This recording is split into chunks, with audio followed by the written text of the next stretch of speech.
Welcome back, everyone. It is Pet of the Week. Time Allen County Dog Warden Julie Shellhammer with us today. Oh, boy, look at this dog. I love this one. Sweet dog and the eyes. And then we were trying to figure out, what do you think what's the makeup here? Boy, she's got some terrier in her and probably some Aussie, maybe? Yeah. The shape of the head and the ears and everything we were looking at, yeah. She's only about 8 months old, and she's just so sweet. Yeah. We've been working on some obedience, so she walks nicely on a leash now. And we're working on the jumping, doing really well. Sure. Yeah, well, and she sat, too, and I think she's at an age, too, you can teach her pretty quick. And as you said, I think she's smart that she can really pick that up. Yeah. That's good. How big do you think she's going to get? Any idea? Probably not much bigger. She's 8 months old. She's so 8 months she might now. fill out a little bit, but I don't think she'll get much bigger. Not a lot. Okay. Tell us about the process if we're interested. She's had her surgery, too. Yep. She's spayed. She's fully vaccinated, 1-year rabies and everything. So she is ready to go to a new home. Beautiful. So if somebody might be interested in her, they can come out, fill out an application, spend a little bit of time with her. Walk through our muddy parking lot to get Sure, yeah, because you've got some work going on, and that's but we're still open. Trudging along, okay. Just have to pick and choose which door we can use at the time, and come out and take her out for a walk in the grass and see if she gets along with your family well.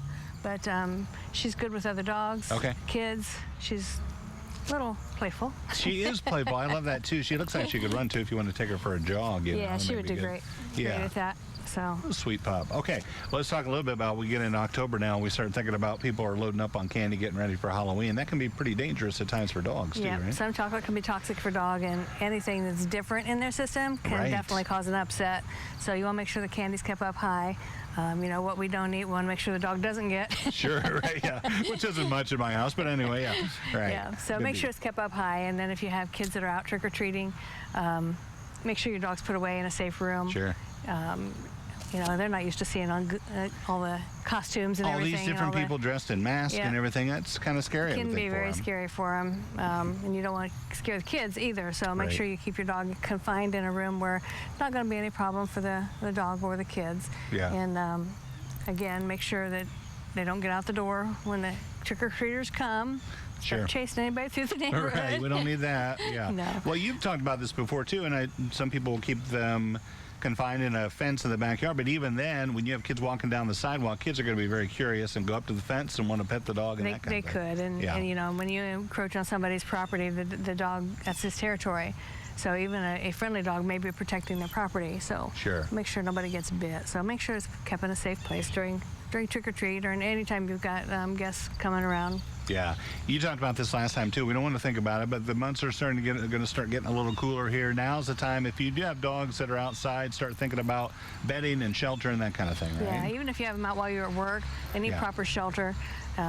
Make sure they always have fresh water, can get in and out of the sun, in out of the rain, the cold. Yeah, right. Yep, and people think they have a big luxury doghouse, and that's not always appropriate. So if you have a smaller doghouse that can hold the body heat in, where the dog can lay down comfortably, that's the best choice. Yeah. So check that out. Make sure you get a good one. Keep it up off the ground, door facing away from the wind, the direction that's blowing. Sure. Just some simple common things that we may not think about until it's, you know, snow on the ground, and then it's really difficult you don't want to drag all that stuff out there then. Yeah, that's right. Okay, remind us again if we're interested in her what we need to do. Monday through Friday, 9 to 5. Now, the holiday will be closed, but other than that, 9 to 5, and come out, spend a little bit of time with her. I've got at least one more that's available for adoption, a lab mix, so, you know, if you're looking for a family pet, ours is the place to look. And it changes sometimes daily, so yes, it get on does. out there. Okay, thank you, Julie. We appreciate it. Good seeing you. Thank you. Don't go away. We'll be back right after this.